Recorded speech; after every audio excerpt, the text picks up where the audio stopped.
सो hey guys, आज हम बात करेंगे एनिमल के यानी कि बर्ड के अंडे के बारे में। गाइस, क्या आपको होता है जब बर्ड यानी कि एनिमल के अंडे में जब बच्चे होते हैं तो वो ऑक्सीजन कैसे ले पाते हैं और उन्हें ऑक्सीजन कहाँ से मिलती है, आज हम इसके बारे में बात करेंगे। गाइस, क्या आपको होता है अंडे में चूजे का विकास के दौरान एयर सैक से ऑक्सीजन की सप्लाई होती है।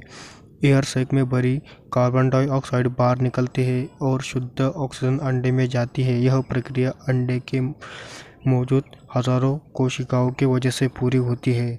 गाइस, आपको ये इंटरेस्टिंग फैक्ट सुन के कैसा लगा चैट सेक्शन में ज़रूर लिखें और चैनल को सब्सक्राइब ज़रूर करें और वीडियो को शेयर ज़रूर करें। Thanks for watching this video.